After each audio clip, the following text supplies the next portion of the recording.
Good afternoon students. तो जैसे कि कल मैंने आपको बताया था कि एडिटिंग ऑमेशन करने के लिए जो हमारे जितने भी ग्रामेटिकल टॉपिक्स थे, जैसे डिटर्मिनर्स, टेंसेस, ये सब कंप्लीट हो गए हैं, मॉडल्स ये सब कंप्लीट हो चुके हैं। लेकिन बेटा उसमें एक इम्पॉर्टेंट टॉपिक जो हम मिस कर गए थे वो आज मुझे करवाना है, क्योंकि जब भी हम एडिटिंग ऑमेटिंग करते हैं उसमें ये चीज़ें ज़रूर आती हैं। तो इसलिए आज हम इस टॉपिक को करेंगे। Then in my next lecture मैं आपको एडिटिंग और ऑमेशन सिखाऊंगी। ओके, तो देखिए आज का हमारा टॉपिक रहेगा कि is, am, are, was verb, ये जो हेल्पिंग वर्ब हैं इनके साथ हमेशा वर्ब की फर्स्ट फॉर्म और आईएनजी का यूज़ होता है। इज़, एम, आर जो हैं वो प्रेजेंट कॉन्टिन्यूस टेंस में यूज़ होते हैं। वाज वर्ब हैं वो पास्ट कॉन्टिन्यूस में यूज़ होते हैं। और मैंने आपको जैसे बताया है कि कॉन्टिन्यूस में हमेशा वर्ब की फर्स्ट फॉर्म और आईएनजी का यूज़ होता है। बट कई केसेस में हम क्या देखते हैं, कई सेंटेंसेस में हम क्या देखते हैं कि is, am, are, was verb इनके साथ V3 क्या यानी थर्ड फॉर्म ऑफ वर्ब, इसका यूज़ होता है। तो ये कैसे होता है भाई? हमने तो टेंसेस में यही सीखा है कि is, am, are, was verb इसके साथ वर्ब की फर्स्ट फॉर्म और आईएनजी का यूज़ होता है। तो वर्ब की थर्ड फॉर्म का यूज़ कैसे होता है? आपने कई जगह देखा होगा कि इज़, एम, आर जहाँ लिखा होता है वहाँ वर्ब की थर्ड फॉर्म का यूज़ होता है। तो आज हम सीखेंगे कि इज़, एम, आर के साथ वाज वर्ब के साथ वर्ब की थर्ड फॉर्म का यूज़ कहाँ और कैसे होता है। तो देखिए बेसिकली वी यूज़ वर्ब की थर्ड फॉर्म, V3 का मतलब वर्ब की third form with has, have और हैड, है ना। हम हमेशा क्या करते हैं, वर्ब की थर्ड फॉर्म का यूज़ हैज़, हैव और हैड के साथ करते हैं। हैज़, हैव किस में आते हैं? प्रेजेंट परफेक्ट टेंस में, और हैड पास्ट परफेक्ट टेंस में आता है। बट इन सम कंडीशंस, लेकिन कई स्थितियों में we use is, am, are, was verb with verb third form. अब उसके क्या रूल्स हैं, ऐसे क्या नियम हैं जिनके लिए हम वर्ब की थर्ड फॉर्म का यूज़ करते हैं? देखिए सबसे पहले हम प्रेजेंट टेंस से स्टार्ट करते हैं। प्रेजेंट टेंस में क्या आता है? प्रेजेंट परफेक्ट टेंस में आते हैं हमारे पास हैज़ और हैव। भाई ये तो हमें कन्फर्म है कि हम हैज़ और हैव के साथ वर्ब की थर्ड फॉर्म लगाते हैं।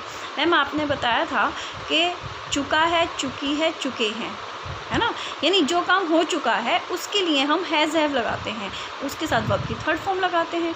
वो तो बिल्कुल क्लियर है। लेकिन इसमें एक मेन रूल क्या होता है बेटा? If first word of a sentence is subject then we use has और हैव। अगर किसी सेंटेंस का पहला अक्षर सब्जेक्ट होगा तो हम हैज़ और हैव का यूज़ करते हैं। जैसे देखो, ही हैज़ बॉइल्ड वाटर, तो ही क्या है? सब्जेक्ट, और वाटर क्या है? ऑब्जेक्ट, है ना। तो वह पानी उबाल चुका है, ठीक है ना। चुका है, चुकी है, चुके हैं, तो वह पानी उबाल चुका है। बॉइल्ड क्या है? वर्ब की third form, he has boiled water. You have beaten him, तुम उसे पीट चुके हो, तो यू सब्जेक्ट और हिम ऑब्जेक्ट है कि तुम उसे पीट चुके हो, ठीक है। बीटन क्या है? वर्ब की third form. I have broken the chairs, I क्या है? सब्जेक्ट, और चेयर्स क्या है? ऑब्जेक्ट। मैं चेयर्स तोड़ चुका हूँ, और ब्रोकन क्या है? वर्ब की थर्ड फॉर्म है। इस केस में तो हम क्या यूज़ करेंगे? हैज़ और हैव यूज़ करेंगे। लेकिन अब हम बात करेंगे कि वर्ब की थर्ड फॉर्म कहाँ आती है। जैसे प्रेजेंट टेंस में हैज़ और हैव के साथ वर्ब की थर्ड फॉर्म है, ऐसे ही इज़, एम, आर के साथ वर्ब की थर्ड फॉर्म उस कंडीशन में आती है जब हमें सब्जेक्ट की प्लेस पे ऑब्जेक्ट दे रखा हो। If first word of a sentence is, किसी भी वाक्य का पहला शब्द ऑब्जेक्ट हो। जैसे देखिए, वाटर इज़ बॉइल्ड, ठीक है। अगर हम ऐसे लिखते हैं वाटर हैज़ बॉइल्ड तो ये गलत होता है। वाटर क्या है? ऑब्जेक्ट, ठीक है। तो हम कहेंगे पानी उबल चुका है, तो इस केस में हम क्या लगाएंगे? इज़ लगाएंगे। और हमने पहले पढ़ा था ही हैज़ बॉइल्ड वाटर, तो उसमें ही सब्जेक्ट था ना पहले, इसमें है कहीं ही नहीं है ना, इसमें सीधा ऑब्जेक्ट दे रखा है। ऑब्जेक्ट क्या है हमारा? वाटर है। तो हमने क्या किया है? वाटर को हम सब्जेक्ट की प्लेस पे लाया है, यहाँ पे लाया है ना, तो वाटर इज़ बॉइल्ड। तो मेरे कहने का मतलब ये है कि जिस केस में ऑब्जेक्ट पहले होता है तो वहाँ पर हम इज़, एम, आर के साथ वर्ब की थर्ड फॉर्म का यूज़ करते हैं। और जहाँ सब्जेक्ट पहले होता है, जैसे ही है, यू है, आई है, ये सब्जेक्ट है, और लास्ट में ऑब्जेक्ट गिवन है, तो हम क्या यूज़ करेंगे? हैज़ और हैव का यूज़ करेंगे, ठीक है। जैसे देखो, मैंने बताया वाटर इज़ बॉइल्ड, पानी उबल चुका है, तो इसके लिए वाटर क्या है यहाँ पर ऑब्जेक्ट का काम कर रहा है ना, तो इसलिए हम यहाँ पर इज़ का यूज़ करेंगे, यहाँ पर हम हैज़ का यूज़ नहीं करेंगे। Water work as object, object की तरह काम कर रहा है। The chairs are broken, chairs क्या है, नॉन लिविंग थिंग है, ठीक है, एक ऑब्जेक्ट है, एक वस्तु है और वो टूट चुकी है, तो उसके लिए भी हम क्या, यार चेयर्स है प्लूरल है तो इस तो नहीं लगेगा, यहाँ क्या लगेगा आर, लेकिन उसके साथ क्या लगी, वर्ब की थर्ड फॉर्म। ब्रोकन क्या है बेटा, वर्ब की थर्ड फॉर्म। क्लियर। उसके बाद देखिए पास्ट टेंस में क्या होता है, देखो जैसे प्रेजेंट टेंस में हम हैज़ और हैव लेते हैं, ऐसे पास्ट टेंस में होता है हैड। अब जिस सेंटेंस में सब्जेक्ट हो तो वहाँ पर हम हैड लगाते हैं। जैसे आई क्या है, यहाँ पर सब्जेक्ट है, आई हैड कुक्ड फूड, मैं खाना पका चुका था, तो आई सब्जेक्ट है और फूड क्या है, ऑब्जेक्ट। इस केस में जहाँ हमें आई पहले दे रखा है यानी सब्जेक्ट पहले दे रखा है तो हम हैड का यूज़ करेंगे। चिल्ड्रन हैड टोर्न बुक्स, अब चिल्ड्रन क्या है, सब्जेक्ट हैं, बच्चे किताब फाड़ चुके थे, तो बुक्स क्या है यहाँ पर बेटा, हमारा ऑब्जेक्ट है, ठीक है, तो ऑब्जेक्ट बाद में है और सब्जेक्ट पहले है। जहाँ सब्जेक्ट पहले होगा ऑब्जेक्ट बाद में होगा वहाँ हम हैड का यूज़ करेंगे, और जहाँ ऑब्जेक्ट पहले होगा और सब्जेक्ट बाद में वहाँ हम वाज वर्ब का यूज़ करेंगे।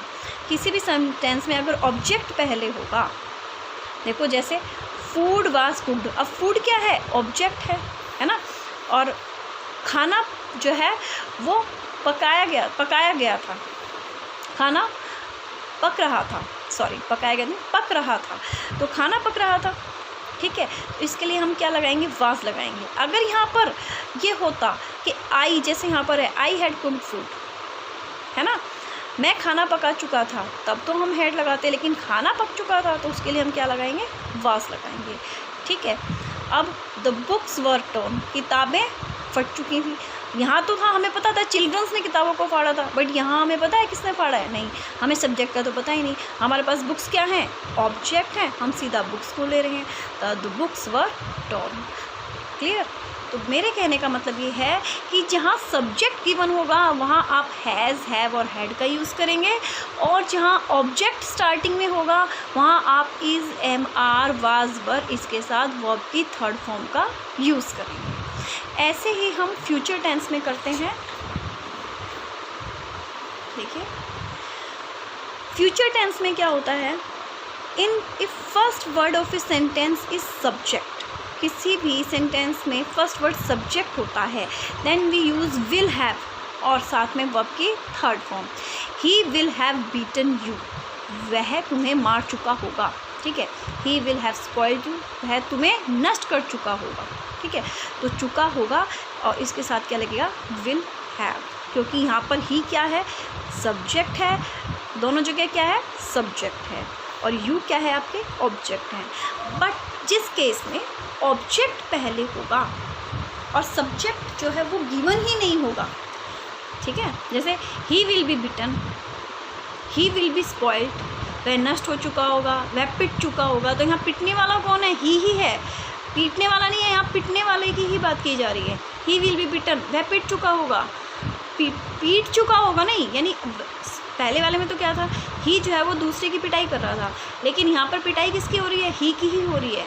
ही विल बी बिटन, वह पिट चुका होगा, ही विल बी स्वेल्ड, वह नष्ट हो चुका होगा, ठीक है। तो इस प्रकार ये आपके कुछ इम्पोर्टेंट रूल्स थे जो आपको आगे एडिटिंग और ओमिटिंग में काम आएंगे। एक इम्पॉर्टेंट नोट है, उसको ध्यान रखिए कि वर्ब की थर्ड फॉर्म का काम हमेशा इंडिकेट करती है फिनिश्ड वर्क को, पूरा हो चुका जो काम होता है उसको इंडिकेट करती है। एक एग्जांपल देखिए, फ्लावर्स आर फेडेड, तो फ्लावर्स बेटा यहाँ क्या है, हमारा ऑब्जेक्ट है ना, क्योंकि कोई वस्तु है, और उसके लिए हम आर यूज़ करेंगे क्योंकि यहाँ ऑब्जेक्ट पहले आ गया, और फेडेड होता है मुरझाना, फूल मुरझा चुके थे, है ना, पास्ट टेंस लेके चल रहे हैं ना उसमें, तो यहाँ पर आर के साथ हम क्या लगा रहे हैं, वर्ब की थर्ड फॉर्म का यूज़ कर रहे हैं। क्लियर रहेगा, समझ आ गया है सभी को। फिर भी किसी को कोई डाउट हो तो वो मुझसे मेरे व्हाट्सअप नंबर पे कांटेक्ट कर ले, ठीक है। और बेटा ये जितने भी रूल्स आपको गिवन हैं, ये सभी रूल्स आपको आपकी फेयर नोटबुक्स में लिखने हैं, आपको आगे काम आएंगे, ओके।